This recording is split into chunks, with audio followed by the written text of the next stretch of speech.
Okay. Check 1 2. Show outside can hear us Hear us? talking. Static around. Check, check from Chattahoochee Hills. Chattahoochee Hills.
Check 1 2 1 2.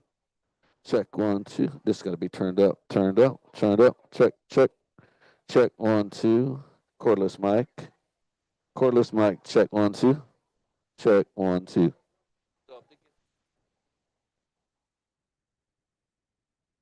I got these as backup.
This will be backup.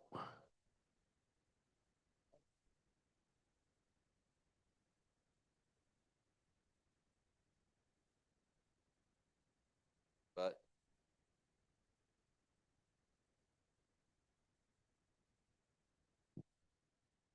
this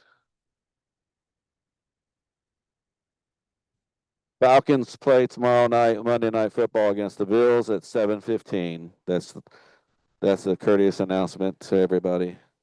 Falcons 7:15 Monday night against the Bills. Go Falcons! Don't give me a mic ever. Check, check. Greg Brett. Greg Brett. Report to the principal's office.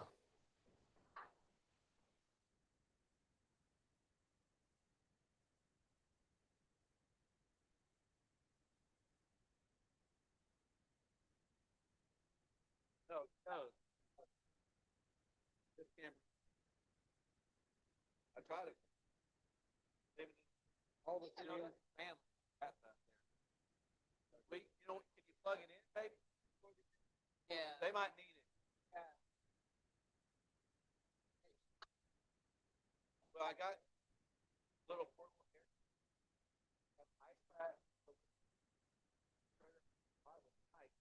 You got a Okay. Okay, all right.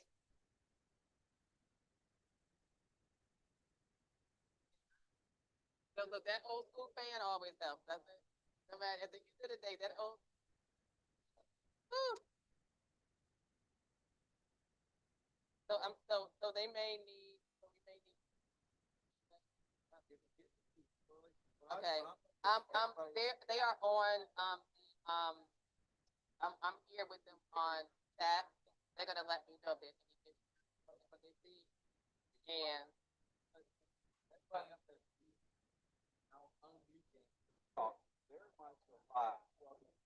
right. We're good. And you know what? If Kim needs this mic for any reason, welcome to use it.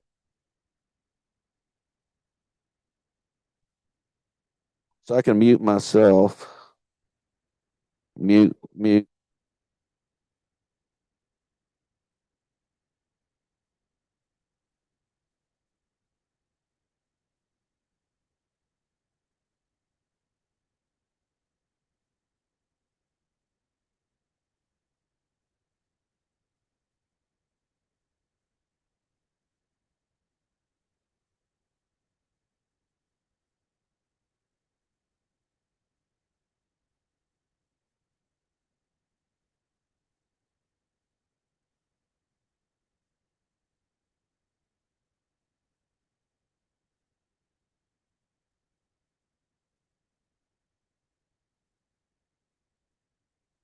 Unmute. Hey, Greg, you think we need those air conditionings up front too? You think those the portable ones? The portable ones? Do we need those air conditioning? Okay. Disregard.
Okay.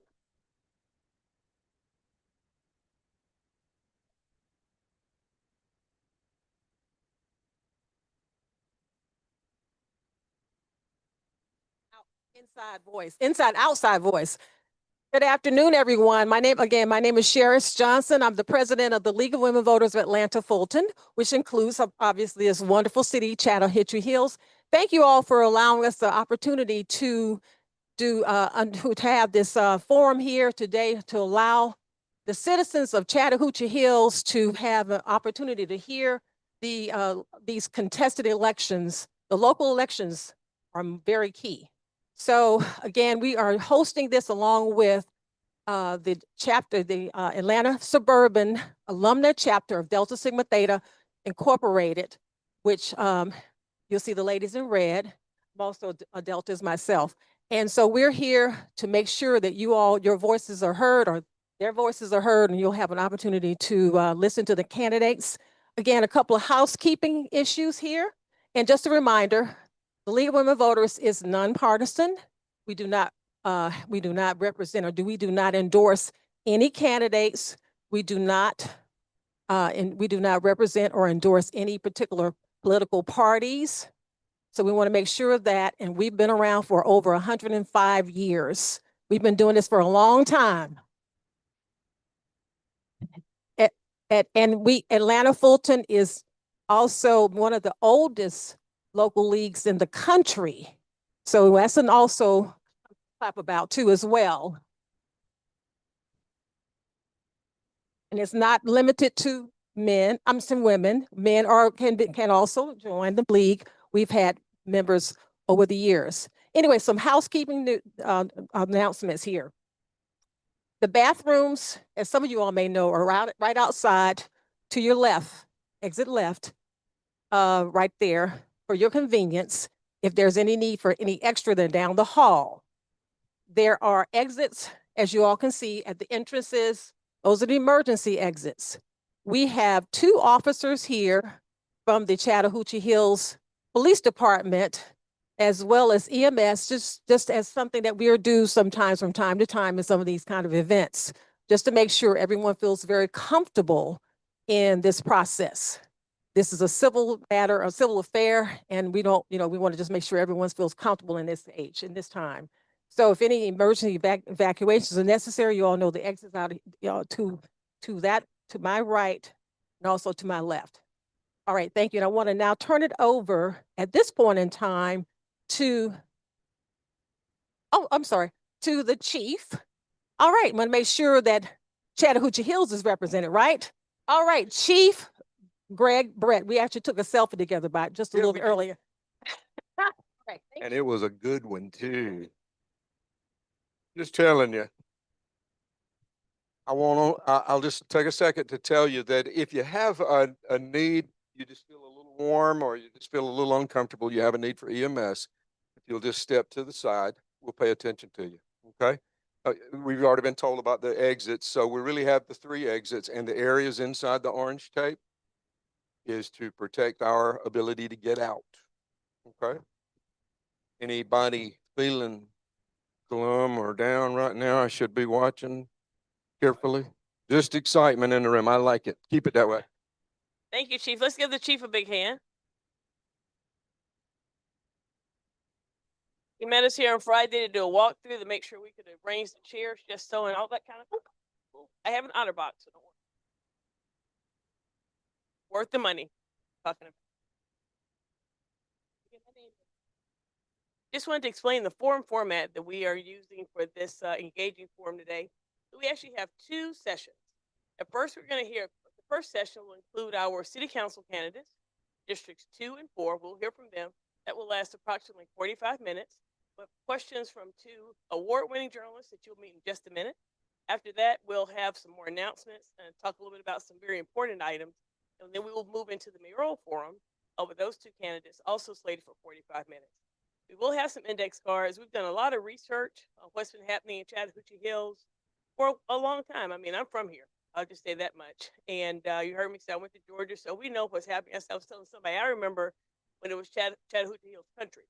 I remember all the pre-municipalization stuff. So we've done the research on what's happening, came up with some questions, but we do have professional award-winning journalists who took my questions and said, I'm just joking, but who come up with some great questions that will address the issues that matter to voters as you head to the booth next week if you do early voting, or a few weeks later if you're going to do vote on the election.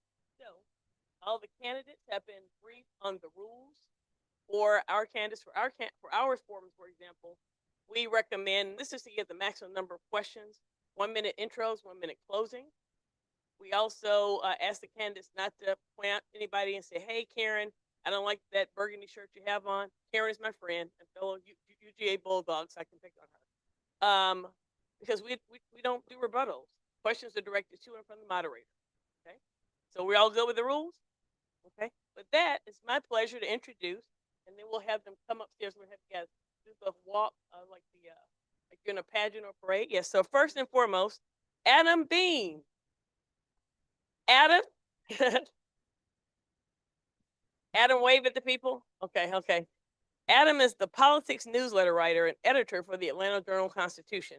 If you're not reading the AJC political information every single morning, fix it. It's great information statewide. Adam has written about politics and government for 2 decades across 4 states. This is his second favorite state beyond his home state of South Carolina. I tried to make him say Georgia was his first state, but he didn't budge. He started his career at the State newspaper, which is the newspaper in Columbia, South Carolina. That's actually the name of the paper. Before spending a decade at the AP, the Associated Press, in Kentucky and California. He lives in Marietta with his wife and 4 children. Welcome, Adam. Okay. Next up, straight from Chicago. No, but from here. That's right. Crystal Dixon. Come on through, Crystal.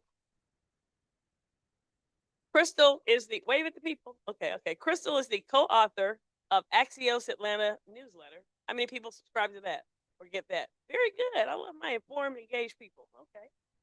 Which launched in October of 2021. That's also something I read every single day, and hopefully you will too. Before joining Axios, she covered Cobb and DeKalb County schools and local governments in Cobb County for the Atlanta Journal-Constitution. Before the AJC, she was a reporter for the Patch.com and the Cherokee Tribune in Canton. So we're pleased to have both of these talented journalists here to talk to our candidates. So,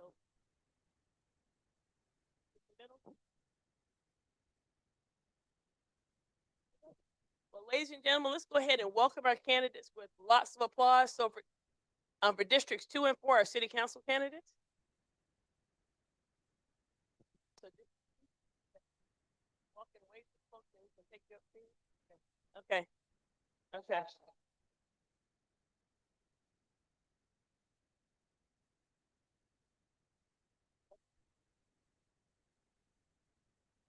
Can you go that way or just come back down this? I don't know my way around here. Okay. Okay, come back this way. So wave at the people again. Okay. Okay.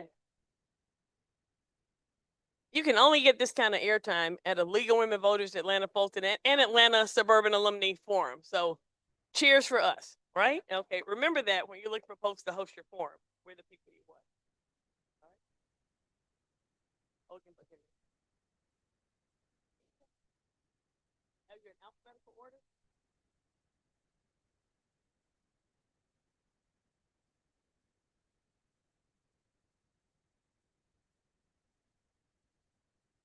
All right. Well, with that, folks, I'm going to sit down and we're going to turn it over to our award-winning journalist for the next 45 minutes. And if you do, going back to what the chief said, if you do feel faint and you need any water, just raise your hand. We have one host. Where's my play brother, James? Okay, raise your hand, James. If you need any water, he can get you some water. Any of the ladies dressed in red and black. Okay? All right. Thank you. All right. Well, good afternoon. It's great to see all of you here. Thanks so much for coming out. Man, what a great turnout. And thank you for taking an interest in your local government. I think if we all had more people like you all in all of our cities, we'd be a lot better off. And so now I'm starting to sound like a politician. All right. So we're going to get things started, I think, with some 1-minute opening statements. So why don't we start down here and we'll just go all down to the end of the aisle. Okay, good afternoon. I am Angela Addison, candidate for District 2 City Council. I would just like to say to you that 54 years ago, I never would have thought, and of course I wouldn't because I was just born, but I never would have thought that I would have the opportunity to experience something new just 12 minutes from where I was raised. And this new experience has opened my eyes, not just to a different place and a different way of living, but different people and different perspectives. And it's also made me open to understanding that advocacy goes beyond the familiar. And advocacy goes beyond what I'm comfortable in doing. And so I've chosen to run for city council because as a 30-year retired teacher, I am a natural advocate. And I believe that's what I'm here to do.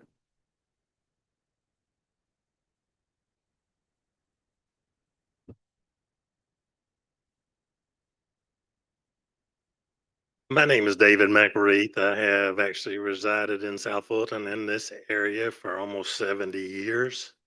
I want to apologize to my deceased father because I told him years ago I would never be in politics. But you know, some things bring you to this stage, and I'm actually sad about it. And that's all I'm here for, is to try to be a voice for the people that I feel like in the last 10 years have not been listened to.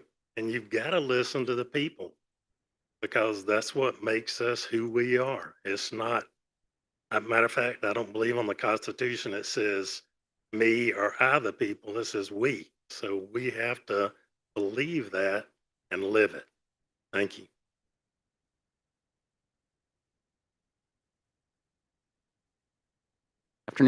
Good afternoon, everyone. I'm Tim Southard. I didn't memorize mine, so forgive me, I'll read a little bit. I grew up in Hapeville, just by the airport here, and I work in satellite communications, so I've lived all over the world, including 5 years in the Australian government. I learned the importance of community in a natural setting, and that's what brought my family and I here to Chat Hills 8 years ago, where we've knitted our lives together in here with our kids at Rico Ball Field, and participating in more sports and events and activities than I can name here. The Chat Hills experiment is working, and I want to continue that progress. I want to preserve the effort and refine it, not discard it. That's what I plan to do.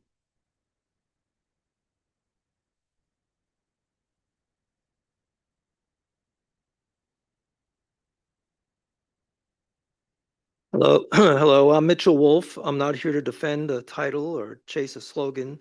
I'm here to defend a promise, the promise that Chat Hills would be a place of preservation, transparency, and neighbor-first decision-making. We're facing rezoning proposals that could multiply our population tenfold, yet we're not demanding independent third-party reviews. We're told 70% preservation is guaranteed, but the fine print shows a much different story.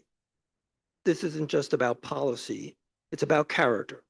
So let's put our backgrounds and experience on the line. I've spent decades in real estate, built companies from scratch, and fought for employees, veterans, and families. I know what responsible growth looks like, and I know what betrayal looks like.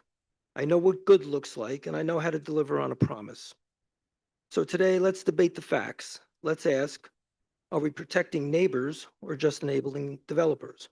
Are we enforcing our laws or bending them to fit a brochure? Thank you.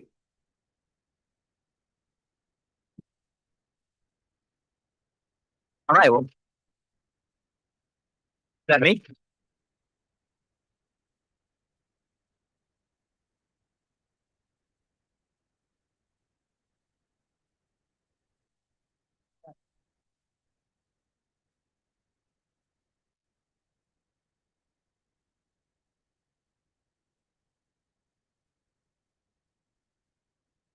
No?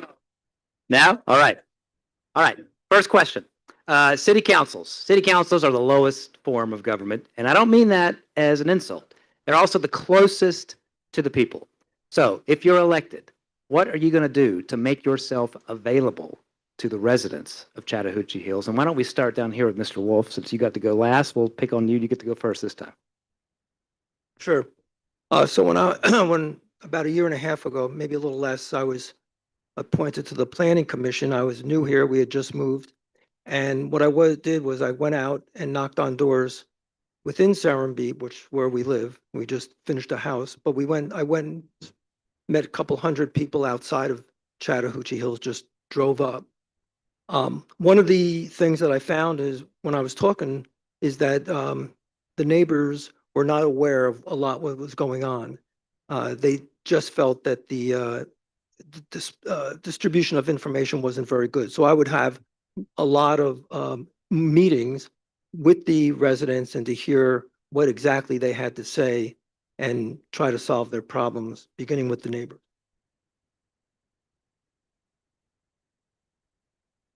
Timothy? Hi. Let's see, I spent a good bit of time in the community, sort of living in the most dense area of Serenbe and speak to a lot of people there. But my office is also in Motto there in Serenbe, and I have made that public, and I intend to, in addition to talking to people throughout the neighborhood, encourage people to come to my office. And there's one of the citizens that has encouraged me to keep open office hours, so sort of public hours that people can reliably know that I will be on site. And can bring their questions to me and allow me to answer them in person. And that's what I plan to do. All right, David. Long time, and I've always made myself to my neighbors available. Like if we have ice storms or big wind storms, I'm the one that goes out, tries to help you get out of your driveway, get our roads cleared. If you need a plumbing problem, I'm in the building business. I have been for 50 years. I can try to send you somebody, help you out any way I can. I'm there at the end of my phone. If I don't answer, I will guarantee you I will call you back. I am very loyal. I will not lie to you. If I tell you something, you can guarantee that it'll happen. And that's just who I am. Thank you. One of the things that I hold dear is being able to communicate effectively and making sure that people understand what's going on and what involves them. So one of the things that I would like to see happen is for us to have an engaged citizenry, and that can come through being available for town halls, going into other neighborhoods, not just where I'm comfortable, establishing resident I was call them like, I don't want to call them chairpersons, but just those resident leaders who can speak for their community and be able to come to a round table and decide and discuss, what's most important. And also understanding that just because I live in North Chat does not mean that I can't communicate with people who might live in District 5 or on a farm or on a gravel road. So my main thing is like, let's communicate often, let's communicate effectively. Let me communicate where you are.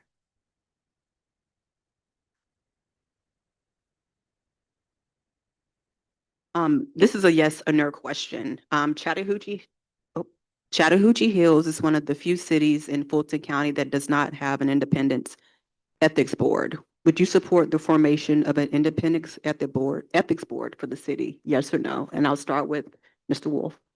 Yes. Mr. Southern? Yes. Yes. Yes. David?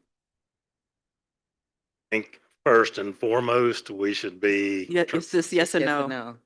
Oh, I'm sorry. It's just a yes or no Yes. question. Yes. Yes. And Ms. Addison, yes or no? Yes. All right, I'm going to be a little contrarian. I think I want to hear a little explanation on some of these answers. So if this is a pending issue, I believe, before Chattahoochee Hills City Council. This is something that they're debating right now. So I'd like to hear your thoughts on what you think this ethics ordinance should do, and what teeth it should have, if any. Well, let's start down here with we'll go David go first this time. Well, like I started to say, absolutely. I think we should be transparent with everything. You shouldn't call down here and say, well, let me get back to you, and not ever be answered.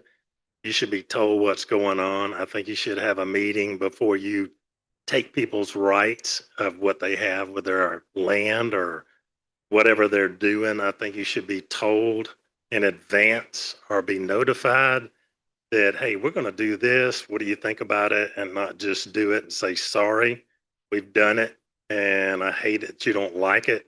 But, that seems to be the case down here. I mean, you're told after the cow gets out, hey, your cow's out, we're going to get you. So, I mean, that's just a fact. Thank you. Okay, Angela.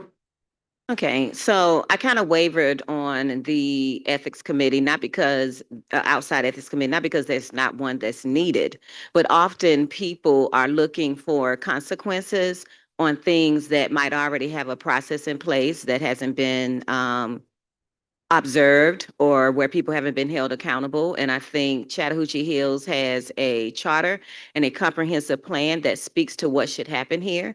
And if we are following the process and doing what needs to be done, then we would not have to be concerned with the punitive part of an ethics committee. I think an ethics committee could also delay progress because you're so busy trying to make sure someone's punished for not being accountable when in essence, we are supposed to be accountable to each other to make sure that we're doing what is right. So yes, have an ethics committee, but most importantly, make sure you're following the process and making sure your electorates know what that process is.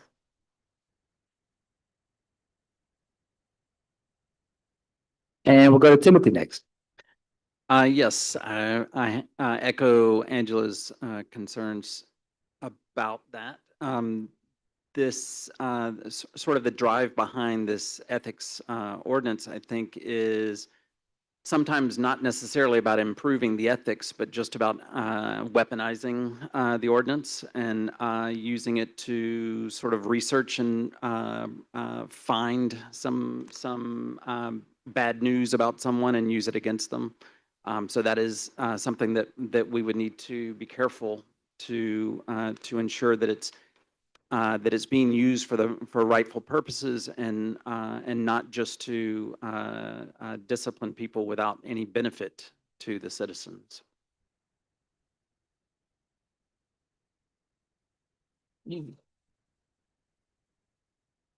I happen to agree with what Tim just said. And I have to say that I've practiced in front of about 12 or 15 different venues. And I've never been in front of a city or a town that didn't have ethics and ordinance in place. And so what I would propose is just to go out and find out the ones that actually work and get their input and put one in. I mean, it's not that difficult. We have to be careful not to weaponize it, but it can be done and it should be done. I just couldn't believe that it's not already in place.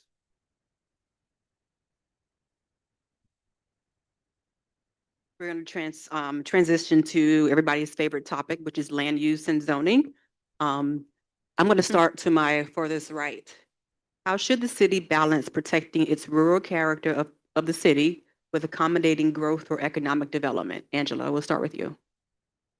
So from what I understand, and I'm new to the city, I haven't even been here 70 months, and this gentleman has been here 70 years. What I've looked at with the charter and with the comprehensive plan is pretty succinct and direct in how to do that. And so if you want the urban sprawl, but you still want to see trees, then you would get involved in something like a Serenbe.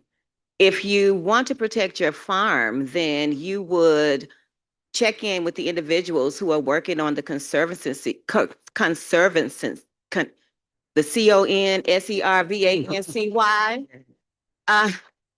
to make sure that over time that your farm cannot be developed. And if you just want to see great education for your students, then you will make sure to put in these applications stipulations that say, if you're going to bring in 10,000 more people, then I need to have a quality school for my students. So you have to make sure that you abide by what you have and get what you need.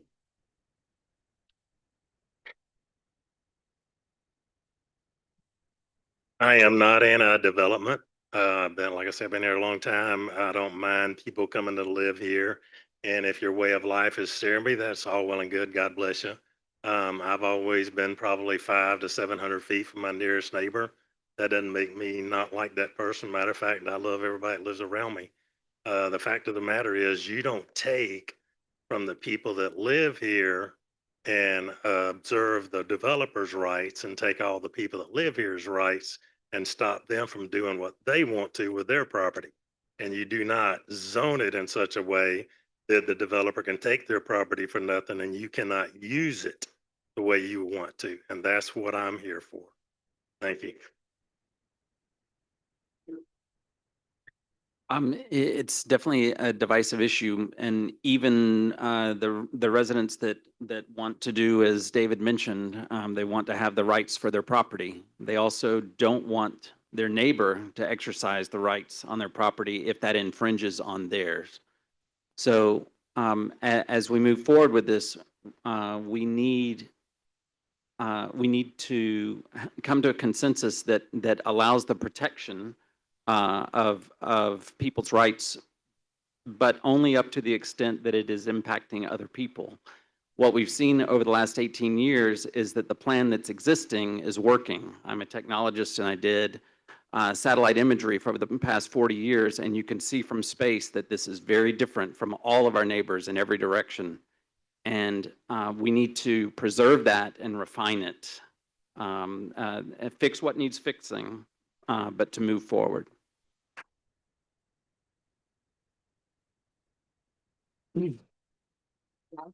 Last but not least, Mr. Wolf. I come from this at a very simplistic viewpoint. The first thing I always look at is the financial condition of the city. And I've confirmed this and reconfirmed it, and it was just reconfirmed the other day that we're in great shape. We have a lot of money in the bank, and our revenues pretty much take care of all of our expenses. So then we have to look at the rezonings and the impact that they could have with expenses and how that impacts the existing rural, and do the analysis. You have to bring in the third-party independent experts to advise.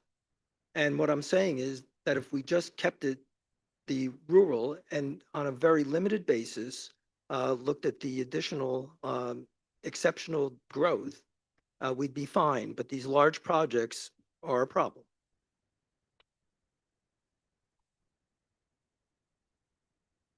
All right, if everybody's favorite topic is land use, then probably your second favorite topic would be taxes. So let's talk about taxes for the next question. Property taxes, especially in local government, it's the core, forms the core foundation for local government services. So I want to hear your opinion about the taxes in Chattahoochee Hills. Are they too high? Are they too low? Are they just right? I can't remember who started first last time. I think it was over here. So let's start over here with Timothy first. Okay, you give me the hard one. So taxes are super difficult. First off, everyone sort of appreciates their property value going up when it comes time to sell their property, but they don't when it comes time for the tax bill. So it's a careful balance for certain. Chattahoochee Hills has only so much control over what we can do with the taxes. There are ordinances in place that protect some of the longtime residents that freeze their taxes. I think that if our tax base did increase with some of these larger developments, one proper way to spend that would be in making it easier for the elderly and for those that are economically challenged to continue to stay in place comfortably and economically.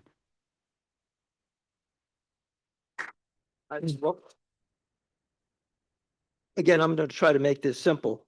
I've taught this, and with the large rezoning proposals, I've done the analysis, and our taxes are going to go up, and there's a good chance that the values will go down. They don't have to. If we would just keep it, I could show an easy analysis that our taxes would remain or go down, and the values would go up. So I think there's a problem with people understanding the taxes. I would have an advisory committee set up to have the residents come in and talk to them about the exemptions, the Homestead Act. People don't understand it. It's very complicated. And I used to do tax certiorari for all my properties every year, and to keep the taxes down. It can be done. You just have to go in and do it. Angela. I thought we were going to go straight down the road. Okay. So if you're like me, some things you don't understand about taxes, which could be problematic. I go back to making sure that individuals understand. And so in having an engaged electorate, the first thing is let's get some financial literacy in the city so that people understand how the taxes work and what this development will mean. I would be concerned as a person who's been here for years that my property taxes will go up if the values of the property goes up throughout the city. However, a greater concern would be that if I'm not bringing money into the city, will there be enough resources to put out a fire? Will there be enough resources to come and address a public safety issue? Will there be enough resources to pave the roads? So that's the part that we really need to be clear on. Taxes take, but they also give.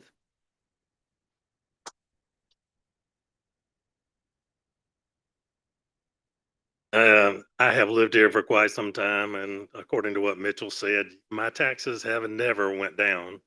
But I don't mind paying them because I know what they deal with. I know we have to have roads and we have to have schools. I can appreciate that. Do we need to update our roads before we bring all this development in? As a builder, I'm saying yes. And a lot of the stuff that's not disclosed down here is what's going to happen to our roads and all of that before we do accept all these developments. And when they come, they're not going to come one, they're going to come 10. So then your taxes are going to probably double or even triple. And that's exactly the fact. Thank you. I want to stay on the topic of taxes and city services. I want to ask a two-part question for all the candidates to answer. Do you believe the current public safety staff and resources are sufficient? And the second part of that question is, what would you do to address response times or coverage gaps, particularly in more rural and remote parts of the city? I'll start with Timothy. Okay. Yeah, I think there, I feel like the services that we're getting and the response times are surprisingly good. In the times when I have been involved where a response was necessary, it was quite good. I do understand that in the larger community that there are coverage service gap areas. And my goal would be to listen first, understand what the very competent Chief Brett and Chief DeGoo have to say to me about what they need, because they are the feet on the ground and they are the ones that are most aware of what's required. So listening to them and implementing their suggestions, I think, is the proper way to achieve this. Mitchell? I agree with Tim to an extent. I would include all of the police and fire. I've actually stopped, went on my bike and spoken to a lot of them. They have a lot of very good ideas. I'm not an expert on safety. I would find the experts, sit down with them and come up with a plan that makes sense for them and listen to them. We're not experts on that. Listen to the experts. David? I do think our fire department and our police department are excellent. Every time I've had to have them at my house or somewhere around me, they've done an excellent job. Their response time is excellent. I do believe, though, we need a fire department and maybe a satellite police department close to Serenbe. I have talked to several people down there and they said, hey, our insurance is out of the world. I don't believe they should suffer for that. I think that we should address that issue first and foremost. But I do agree with all of them that we do have a great police department and we have great chiefs on both sides. Thank you. Yes, all of us agree that our public safety departments are doing a phenomenal job. And some of the things that they testified to at the last council meeting brought tears and cheers, just for what they've accomplished. Ultimately, when we talk about development and bringing in other individuals, that has to be some of the stipulation when we're dealing with the zoning. We need a new fire station. We need to be able to employ more 5-star service people who can continue to do what they have always done. And they've done it with integrity and they've done it with heart. Our mutual partnerships are phenomenal. Thankfully, where we live, we have a fire station right around the corner, but that's not always the case. So we've got to work with our partners, with our developers. We've got to look at the zoning, and we've got to put stipulations on these applications to say, this is what we need in order to thrive and in order for you to be able to be safe in our city once you get here.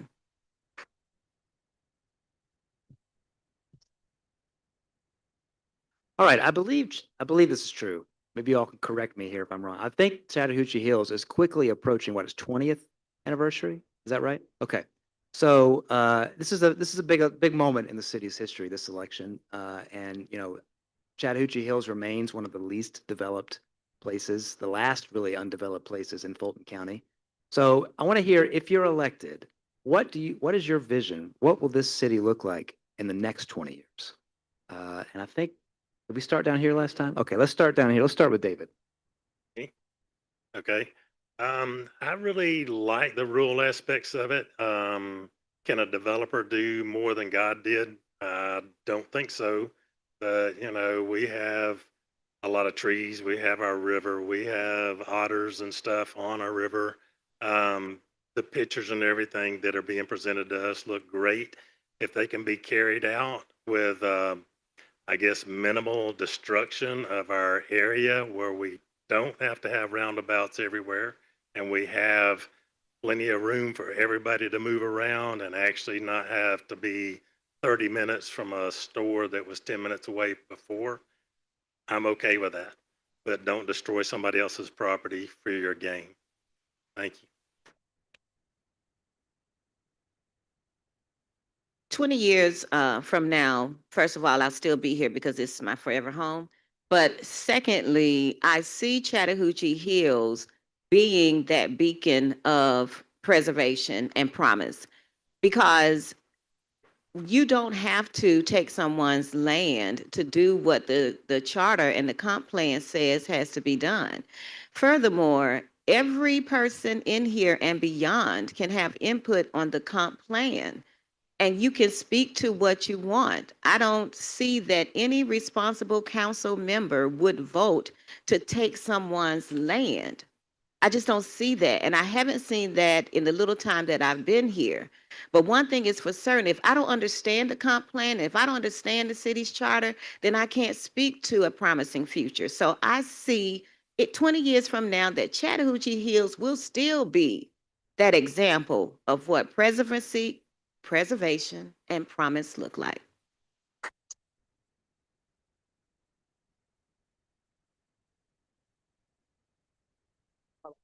Sure. So 20 years is a long time. I think if we get through that 20 years without this area being covered up with warehouses and data centers, we will be in very good shape. I ran data centers for MCI near 2000, and I can tell you they're not something that you want as your neighbor. You don't want them anywhere close to you. And so far, we've been successful in keeping that out. We should keep that and protect it in every way we can. And I have a number of ideas of how to do that. Beyond that, I'm a fan of walkable communities. I'm a fan of Serenbe. That's why we moved here. I do like the idea of buffering those communities so that when you're a neighbor of these communities and when you are driving through, they are not obvious to you. So buffers and walkable communities are the way I'm hoping for 20 years from now.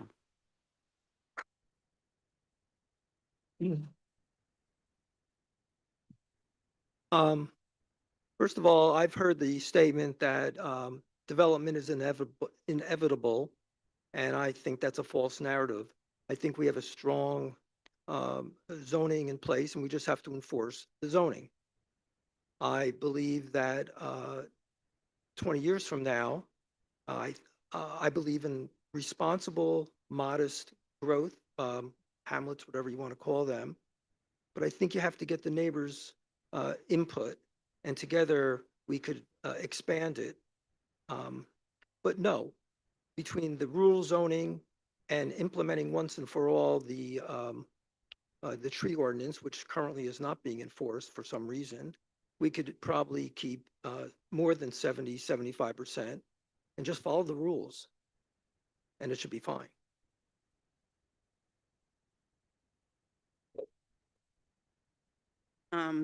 This question is somewhat related, but what incentives or support would you provide to attract or retain small businesses in Chattahoochee Hills?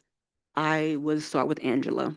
Okay, could you repeat the first Oh, part? yes. I didn't understand. What incentives or support would you provide to attract or retain small businesses in Chattahoochee Hills? So being new to city government, I think the incentives primarily need to be centered around how we are marketing the city to people who want to build a life here. And, you know, letting them see the example of a Serenbe, letting them see the success of some of our farms that have been preserved as a result of the work of our volunteers when it comes to conservancy. Allowing them to see the buy-in that each citizen has in this city. This is not something that people take lightly. People live here on purpose. This is a city of intention. And so when you see that buy-in as a developer, it makes you want to be here because those people in turn should want you to be here and will invest in what you have. David? Well, I've always believed in build and they will come. And I promise you that's the case. I've built all over the state of Georgia, Johns Creek, Alpharetta, Cobb County, DeKalb County, and everywhere that I've went where they've built subdivisions. The next thing you have pop up is your grocery store, your barber shops, everything comes with it. It's not like you got to advertise for it, because when you put people in a place and they have to have a demand for either food or clothes or beer, whatever, those people are going to show up and they're going to build and it's going to thrive. And I mean, people are going to be there to keep them supported. So, I mean, it's just like Serenbe. They're being supported by the people that live in there. And that's just a fact. Thank you. Thank you. Mitchell? Yeah, I differ a little bit in that, only because I'm not sure that if you build it, they'll necessarily come.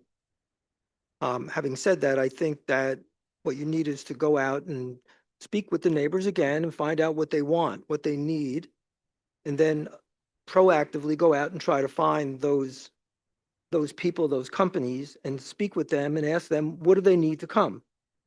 That's what I did for 40 years in office buildings that were empty, and I filled them up.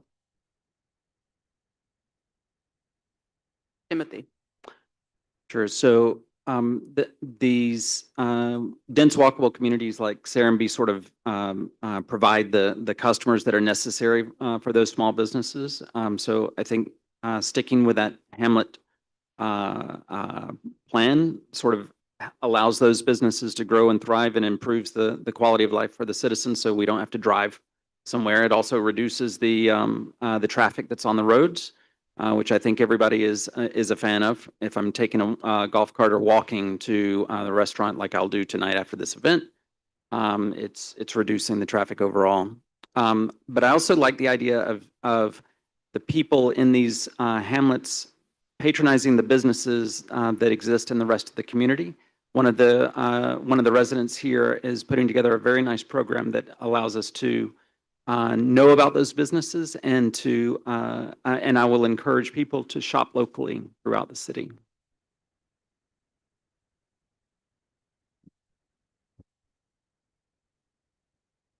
All right, I'm told we got about 10 minutes left. We did get some questions from some fine citizens of Chattahoochee Hills, so I want to ask a couple of those. Now, some of these are district specific, but you want to weigh in on it, we'll certainly give you the chance to do that. I want to start with District 2. Now, there's a couple of new hamlet developments in District 2. So if you're elected, what would you do to bridge the gap between your legacy landowners and these new developments in District 2?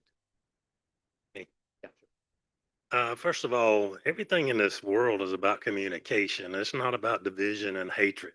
So when you go to somebody, you don't hate them because they live somewhere some way. And I see most of the people in here today are from in and around Serenbe. I mean, it was a great concept. Salute him for coming down here and doing it. And like I said before, if that's the kind of life you want to live and how you want to live next to your neighbors, that God bless you. You know, you just can't step on other people when you're living that way. And you can't hate them for living that way. And I mean, you can't hate them for wanting the rights of their own property and to be able to do what they have, you know, and live the way they want to, and, you know, be sociable with your neighbors and also with the committee, people that serve up here. You need to be able to talk to them and be able to ask them questions and be able to disagree with them when you want to. Thank you. Will you tell me the question? Sure. There's a couple of new hamlet developments, I believe, in District 2. So you've got kind of a situation where you have maybe some more denser developments along with your legacy landowners, more rural, larger parcels. So what would you do to kind of bridge the gap between these two residents? You've got people that have been here a long time and versus the newer residents coming in and maybe some smaller land. Okay, one thing that I've really enjoyed during this campaign season is going and meeting with residents throughout the city. So, you know, I've gone to the farms to listen to these individuals about what's important to them on the farm. I've you know, held town halls to get input from people from various areas. And it's hard to say that you don't hate people or that you're against people if you don't seek to understand people. If you're only around the people who you're comfortable with, then that's a problem. And so far, it's been difficult to get representation to come to my area of Chattahoochee Hills to understand. So ultimately, it's about bridging that gap, getting out there sincerely to understand and not to be understood. If all I want is someone to get my point of view, then there's not going to be true community.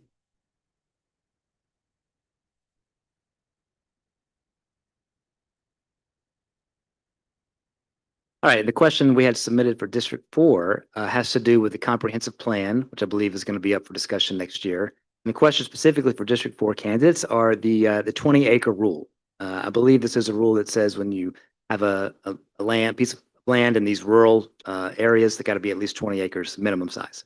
Do you want to keep that as part of the city policy, as part of this comprehensive plan discussion next year? We'll start with Timothy. Okay, the short answer is I really like the 20-acre rule. I think that dividing that property ends up making things look a lot like areas around here that we don't care for as much.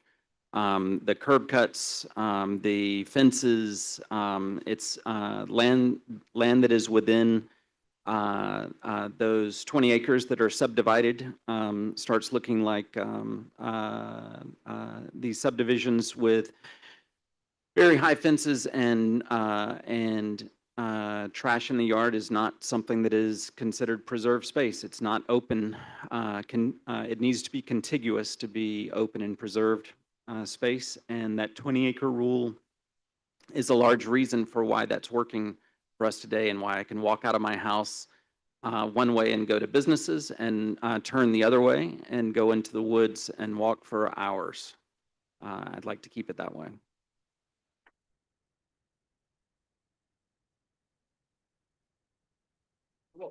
Well, we differ on that one.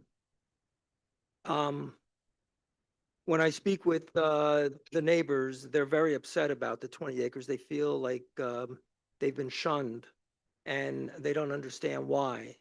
And it's very complicated, the 20 acres. I've heard different versions of it, and it can really be simplified. You bring the people in that have the 20 acres and you sit down with them and say exactly, what do you want to do? And 9 times out of 10, if they're being attacked, they'll have 15 different problems, and you sit down and say, let's work it out. They say, this is what we want to do. We have a kid, a son, we want to have him live on 5 acres, and you work it out. That's one of the problems, Tim, is that's separating the Serenbe and the non-Serenbe in this town. And I think it has to be bridged. I think the 20-acre rule has to be, we can't keep it. We have to do something different that'll take care of those people.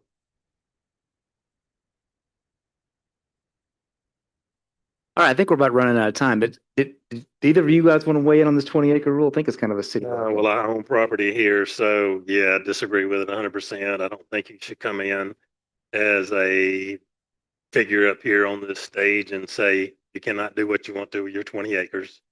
I disagree with Tim 100%. I've lived down here 70 years. I did not like hearing that it was already passed.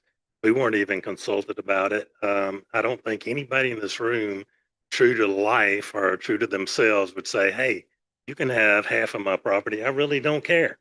And if you do that, that would be totally ignorant. That's like giving up in this area $200,000 on my part. And I disagree with it 100%. Thank you.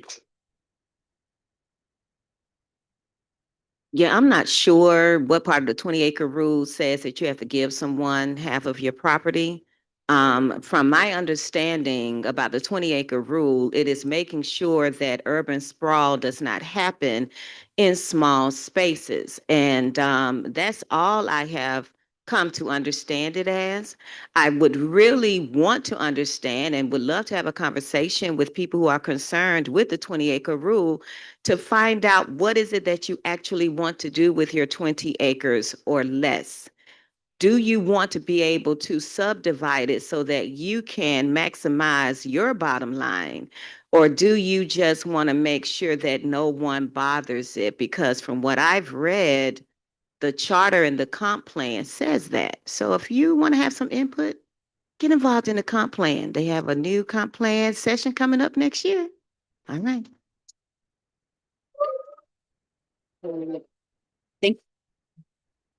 Thank you all so much for coming to the forum. We're going to give each candidate 1 minute closing remarks. And so I think we started down here the first time. Is that right? So we'll start with Mitch.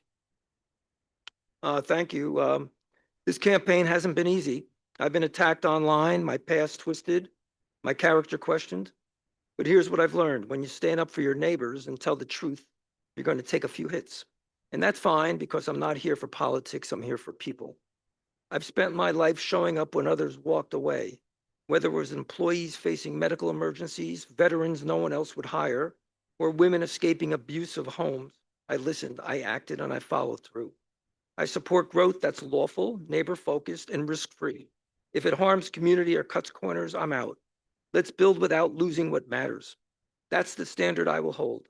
I've run the numbers, taught the principles, and lived the outcomes, and I know that I can execute development on a reasonable scale. I know we can build a future that works for everyone without losing what makes this place so special. So today, I'm not asking for your vote based on promises. I'm asking for it based on proof. A life built around listening, acting, and delivering. If I'm elected, that's exactly what I'll keep doing every day. So I ask for your trust. I ask for your encouragement, and yes, I ask for your vote. Timothy.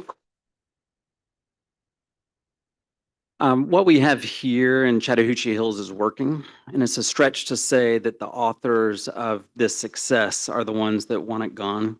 My goal is to bring the community together after this election, like it's come together many times before, to strengthen and improve our rules and use modern media and technology to improve transparency, which is important for this success. And I'll do it with honesty, not salacious, false information, without long-term, with the long-term vision, firmly rooted in our successful past. I look forward to working with the city's talented, energetic, and dedicated staff and systems, not throwing away what serves us.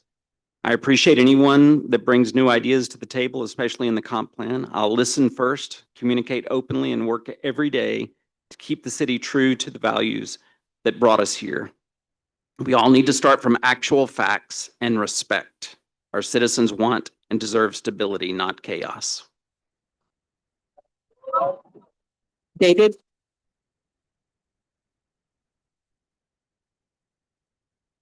David, go ahead. I do agree with Tim 100% on facts. And if you have them and you bring them to the table, they shouldn't be discarded. They should be looked at. You should talk about them. Make sure, indeed, for sure, 100%, they are not facts and being swept under the table. I can appreciate 100% anybody's comment And yeah, I would be here. I'm not asking for a popularity vote. I'm asking for a vote for common sense. Thank you. Angela. So I would like to thank my District 2 representative and Mitchell and David, thank you, for having a conversation with me today. You know, it was by default. We were all in the same room together, and we actually were able to engage in civil discourse. I'm sure if we had stayed there longer, we would have gotten a greater understanding of each other.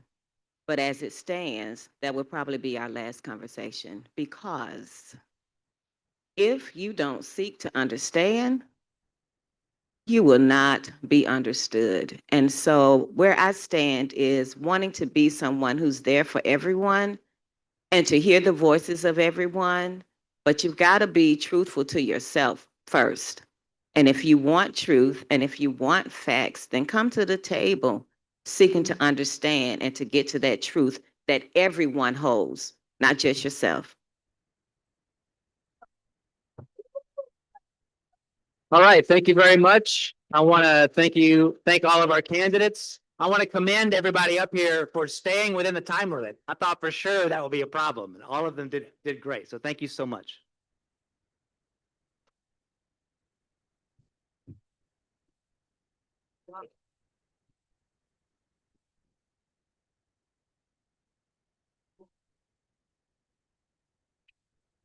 Thank you.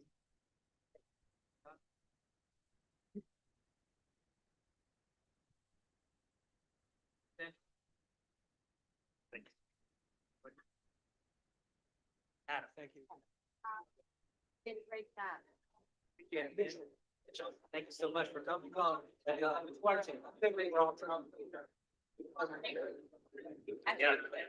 I admire you.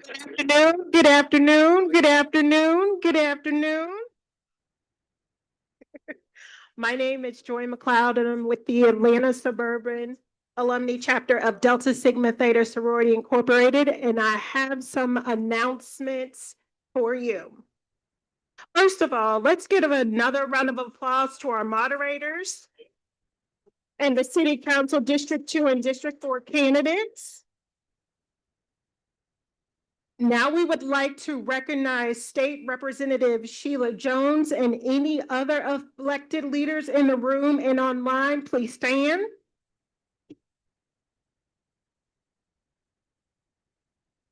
Before we begin the mayoral portion of our program, I do have a few announcements. There is a statewide Public Service Commissioner race for Districts 2 and 4. As a reminder, the Public Service Commissioner controls your utilities except for cable. District 3. District 3. As a reminder, the Public Service Commissioner controls your utilities except for cable. Again, this is a statewide race, so registered voters are able to vote for candidates for both of those races.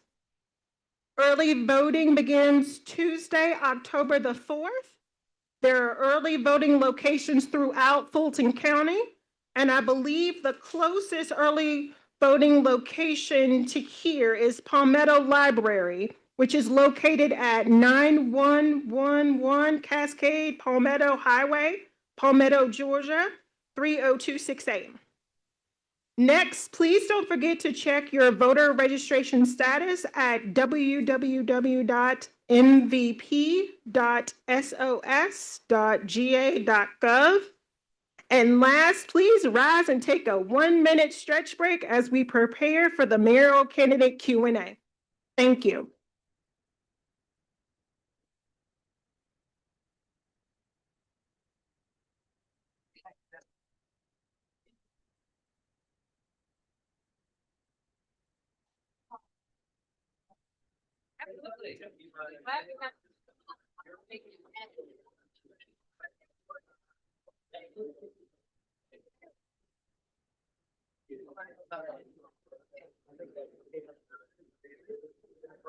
They were there. They were there growing up. I think so. Yeah, like, I don't know if it's. Yeah, I don't know what that, I mean, I just want to make it braid, what it used to be. Yeah, so.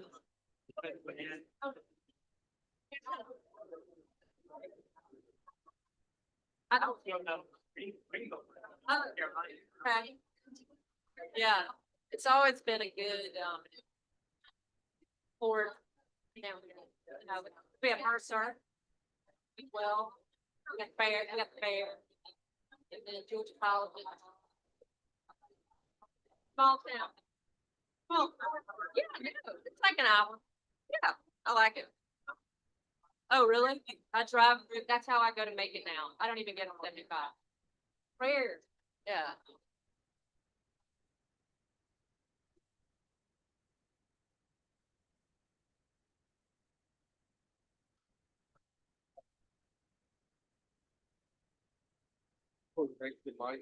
Okay.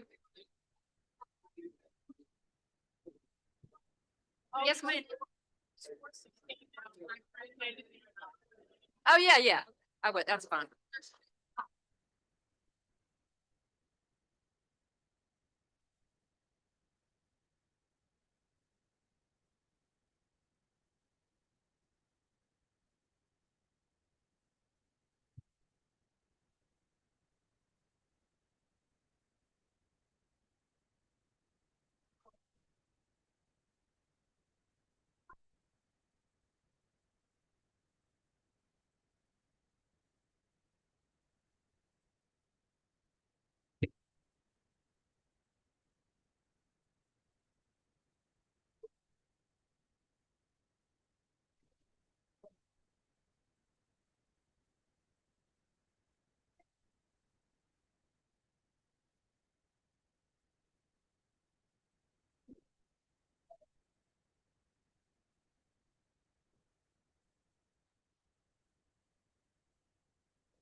Okay.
One test.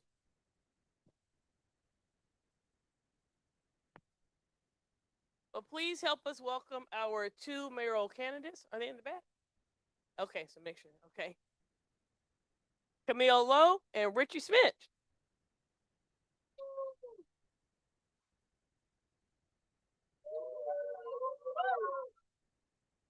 You know them. They both currently serve in your council. So with that, I'm going to turn it back over to our journalists. And here we go. Thank you, everyone. We're going to get started with I think a 1 minute intro. Is that correct? And we will start with Camille. 1 minute intro. Okay. Wait, I want to, before we get started, I want to make a reminder that early voting actually starts Tuesday, October 14th. So don't go tomorrow. Tomorrow's a holiday. It's Tuesday. Just let you know, Tuesday. All right, go ahead, Camille. Okay. 1 minute intro. All right, great. Good afternoon. Thank you to the prior candidates. Loved listening to them. I'm Camille Lowe, and I am running for mayor because I love Chattahoochee Hills. And I want to continue to make our city the best home for everyone.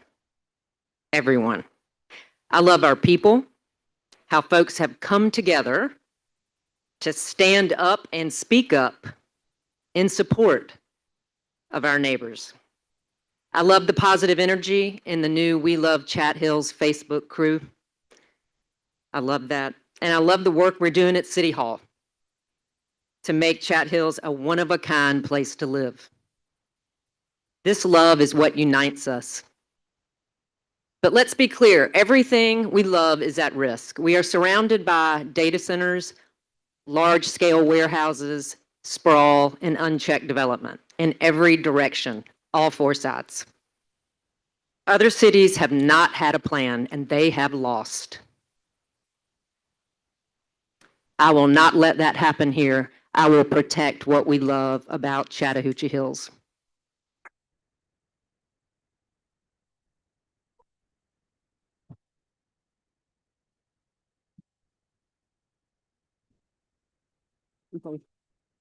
Richard, In 2011, you elected me to help fix a $1.4 million debt. Also to help navigate a ship to preserve, protect, and guarantee peace and quiet for our lives. Since then, a constant effort has been made to destroy that vision through unnecessary zoning changes, through the discard of citizens who are on board simply because they don't push a certain agenda that developers want pushed. And we can go on and on. The truth is we can do better. Moving forward, the truth cannot be compromised. Process, transparency, and open conversation cannot be avoided. You cannot get rid of City Council's right to have oversight over anything that takes place in this city. That is their duty for their job. I'm also a citizen. As your next neighbor, those will always be the things that I protect first. The citizen will come first. You own the land.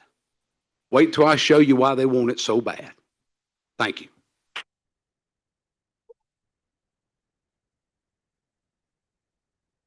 All right. So Chattahoochee Hills has I believe it has a town manager form of government. So you've got a hired city manager that kind of runs the day to day, and then you've got the mayor elected statewide with the council members. But, you know, being the mayor is more than just running the city council meetings. Being the mayor means you are the face of the city.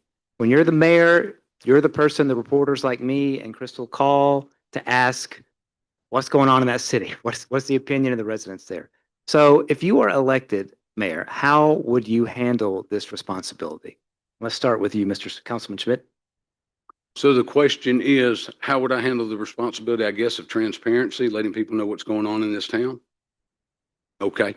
I think you can see by my record in exactly what I do. On some of these developments, proper notification was not given. A lot of our residents live further than 300 feet from each other. That does not require a mail out or notification, only if you're within 300 feet. After we had a major debacle with a brewery incident years ago, I brought up the simple matter that everyone should be notified within a 2-mile radius of anything going on. You have to remember, folks, everybody just got internet 2.5 years ago with Greystone. And if you had it with somebody else, it worked part-time. Okay? Communication in this town is all at all-time low because it's been suppressed. Okay? I brought a paper to your town for $24,000, 6 issues a year. 2 things people were more concerned about. How do I get it in my mailbox? And how did you get volunteers to do it? And a lady from the Noonan Times came down. So transparency is what I've been fighting for a long time.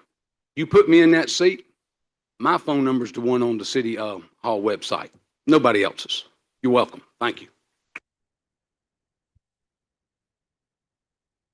Yeah, thank you.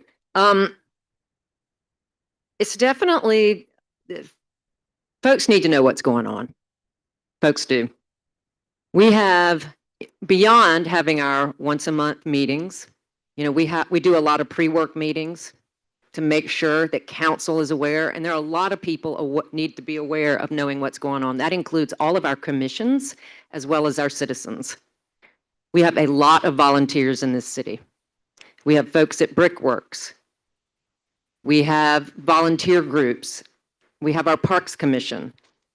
I believe that our community always has to pull together because we all love Chat Hills and we will work together. We actually have a city news on a monthly basis that we need to make sure that people continue to write articles and submit for that particular publication. It has been a great resource for citizens. As mayor, I will make sure and implement before every meeting a mayor's minute to hear what I've been doing that past month.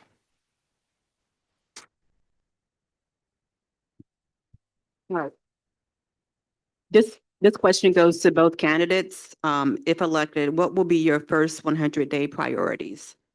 What quote unquote quick wins can residents expect from you? And we'll start with Camille first. Well, for me, I am working to protect what we love about Chattahoochee Hills. And quick wins will definitely be bringing together the council, the new council, for a discussion about what is the vision of our city. We will be bringing together a comprehensive plan process, which will involve all citizens. But I think it's important to kick that process off with the people that are involved and that are elected by our citizens, because they will be making the decisions and voting over the next 4 years. Richard. My first 100 days will be very simple, guys. First thing we're going to do is we are going to address the wedge in the room. The wedge in the room is very simple. You do not have a portion of your zoning that is for residential landowners. You have a development portion. Those residential landowners at 1 house per 20 acres, that will be a discussion.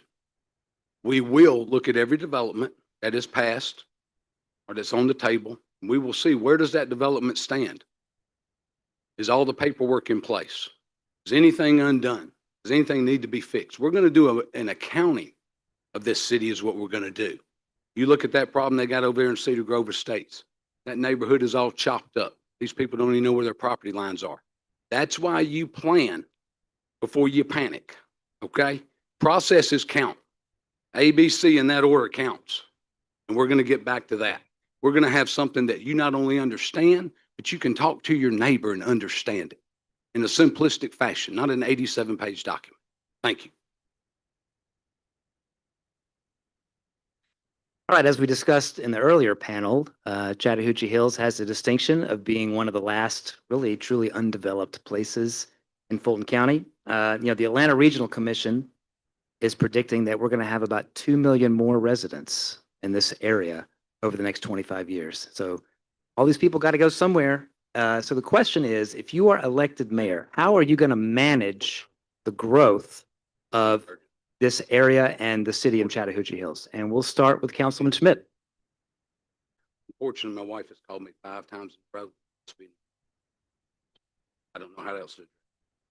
Okay, sure. You want to step away for a second? Need to take a break? We're going to take a break, folks, for just a few minutes.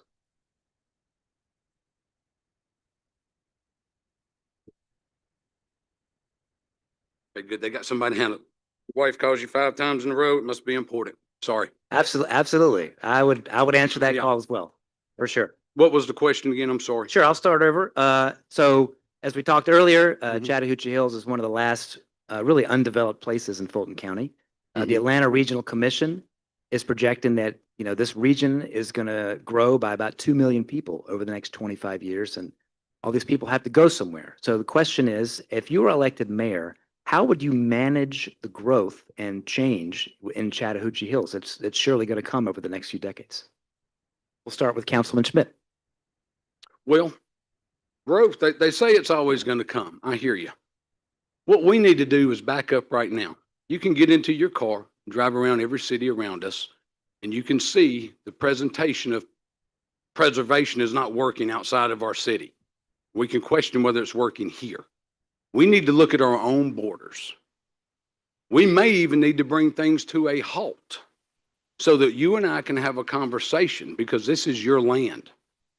I have no problem whoever you sell your land to. I just think that you should have other options with your land besides 1 per 20 and a house on it.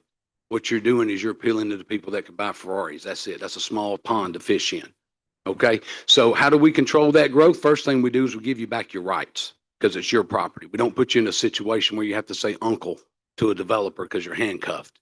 And then we decide what is a realistic mechanism to preserve. And a minute is not enough time to answer that question. That's a deep dive, but I'm willing to have that conversation with 3 people at a table that are willing to at least discuss it. Thank you.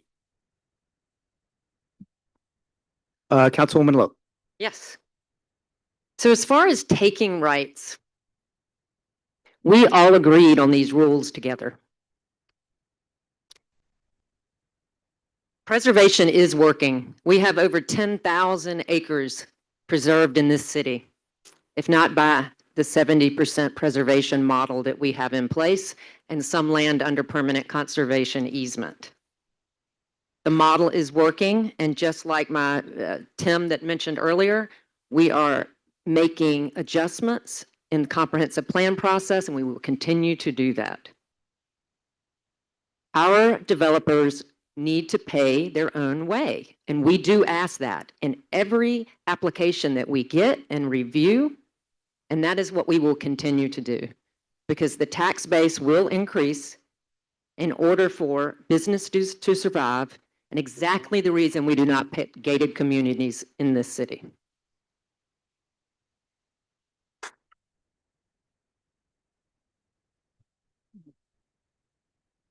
All right. How do you plan to manage future development so that infrastructure keeps up and nature is protected? I would start with Councilmember Schmidt. Well, infrastructure is a big lift anywhere you go. That's a lot of money. Right now, I don't even know if that conversation's on the table. The city of Atlanta has said there is no water coming. You live in a city that permitted a development over on Creel Road with no water coming. And then you turned around and gave them a 5-year extension waiting on water when it's just not coming. Why do you think you gave a permit to the Bucart development and said, hey, you're going to have to build the infrastructure? Because water's just not coming. They're not putting it here. So I don't understand that. 70% of counties, guess what? If it's not in place, you're not ready to build. That's like me giving you a winning lottery ticket and telling you in the year 2030, on March the 10th, you'll have the privilege to go cash it. Okay? That's what's happening with your land right now. So anyway, that's all I got on that. Thank you. Councilmember Lowe. So as far as our stormwater and measures in place for water and sewer, we're exceeding in a lot of ways the state codes and expectations. We have engineers, third-party engineers that review those plans. We use a company called Safe Built every time a development comes in and reviews, but phase by phase. We do not just approve something and developers go on their way. We have a very strict process in place to make sure that developers are prepared for what is over the next 10, 20 years. And often they come back into councils in the future And they will discuss, this is our actual site plan and this is what things look like. So there is a lot of communication. It does not end after a council approves a plan.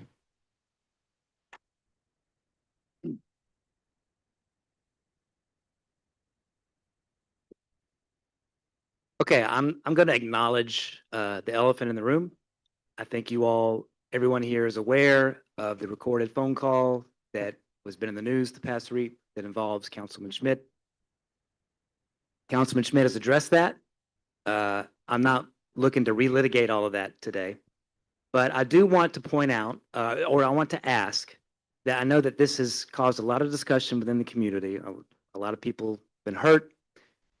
If you are elected mayor, you're going to have to confront issues from time to time that produce this type of response. And so I'd like to know, if you're elected mayor, what are you going to do to unite and bring together the people of Chattahoochee Hills? And we'll start over here with Councilman Schmidt. Well, first of all, like I said, I've been doing this 15 years. It's real simple. You want to know what my administration looks like? You'll circle the calendar to show up in this room, because you'll see grown people doing good work. You won't see hidden documents. You won't find out that your city has lied to you when a citizen goes and finds the documents about his land being taken after he's been told for 2 years. So anybody who knows me, who has known me for a long time, I've said it before. I drove my four-wheeler through some of your houses while it was being built. Okay? It's real simple, folks. Everything is going to change. The truth will be put on the table. You bring me an incomplete packet or a developer's packet that you've stuck in migratory bird reports for the environmental study, I will hand it back. You wasted over 2 years of this city's life with that movie studio is what you did, simply because you did not do your due diligence. You talk about a package for a developer, check the financials before people move, and somebody says, I got $6 billion. You give him a permit and he's broke. That's not government. That's why I'm sitting here. Thank you, Councilman Schmidt. You're welcome. Councilwoman Lowe. Sorry. Yeah, so you ask an important question. And I am sorry that our town has been going through this. And when I'm mayor, I see that everyone needs to come together, neighbors being neighborly with each other. This is, in this role, as we know, the mayor does not vote. So this is a huge role for the mayor. That everyone can feel comfortable coming to the mayor. Of course, you have your city council member, but everyone deserves to be heard. Everyone. I have spoken in over 7 meet and greets with hundreds of people. And quality of life and how people are treated and being heard is the top priority. So I appreciate that.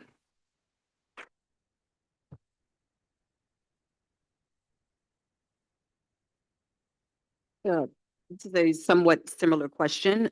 As mayor, there's often, conflict and tension between city council members and mayors, council members and city managers, mayors and city managers. So as mayor, how would you handle and lead through conflict? We'll start with through conflict.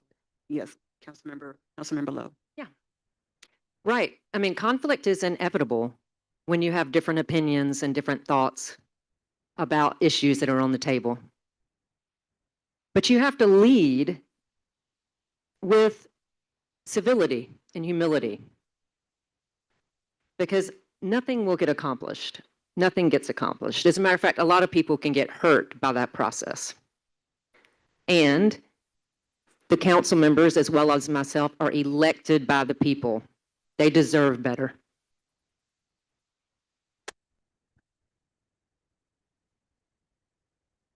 Councilmember Schmidt. See, I think a little bit different. I think a lot of problems are kind of self-induced. I self-induced one. I know everybody has.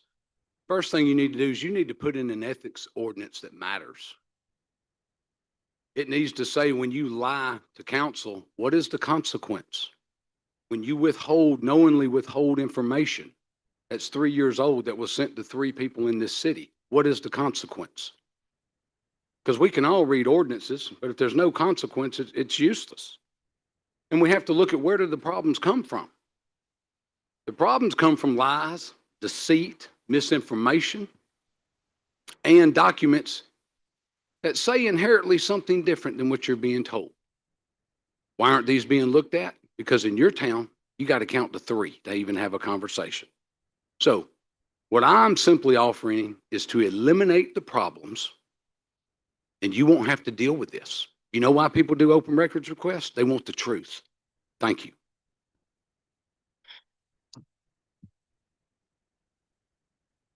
I think everybody here knows the state of politics today.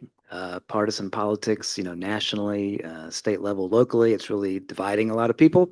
I think public mistrust of public institutions is high. So, this is a responsibility that's going to be tackled by the mayor. So if you're elected mayor, what would you do to maintain the public's trust in their local government? And we'll start with Councilman Schmidt. It's real simple, guys. You forget we live in a small town. There's 3,500 people. This was a handshake town. And I've made my permanent resident here back in '94. My family's been here forever. What you've done with this wedge and everything else that you've tried to shove down these great people's throats is you have created this. What we're going to do is take it out. We're going to eliminate the problem so we don't have to deal with problems.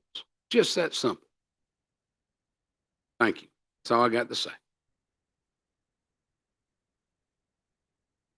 Councilwoman Lowe. That's all I got to say. So the question was about public mistrust. Yeah. Yeah. That's how you get rid of it. We just will not have it. Sorry. I So I think there are two things sitting up here in these seats that we work with. We talk about policy a lot, but we also talk about people because that's who we're representing. So in order to establish trust, the right people need to be sitting up here in the seats. Right.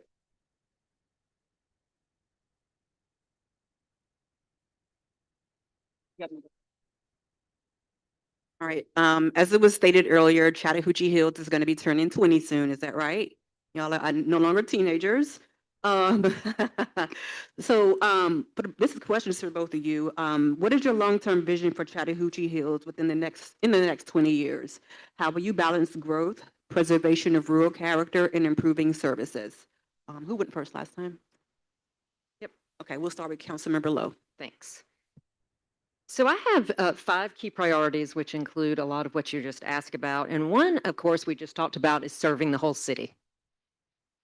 And then I also have preservation. I have talked a lot about that.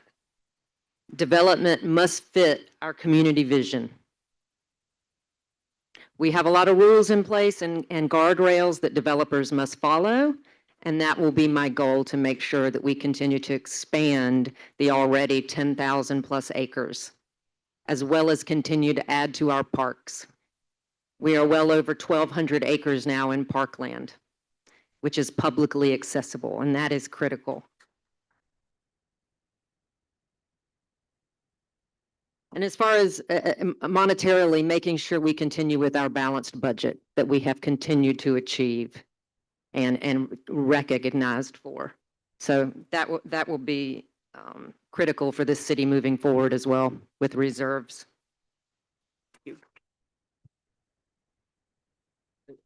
Councilmember Schmidt. Well, we've done a lot here to get to this point as far as beautifying the city. We have. In the next 20 years, this city will look still about the same. It really will. The way we guarantee that is very simply, we have to address the elephant in the room. There's 2 styles of living here, whether you're in a hamlet or you live in the woods like the rest of us do.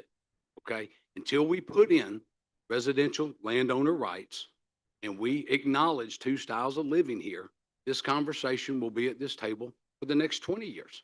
Or unless once the whole town gets stamped out, permitted to be built on. I guess that'll be whenever the water comes. But Hill Country, by doing that with the zoning, we're going to allow our neighbors to come back together. They're not going to feel that the development machine is coming for our land. with no oversight. You got 118 acres in preservation. I've been asking for the document to show me that. Show me. I've been telling you for years you don't, and you won't show me the sheet of paper. Just asking for the proof. Thank you.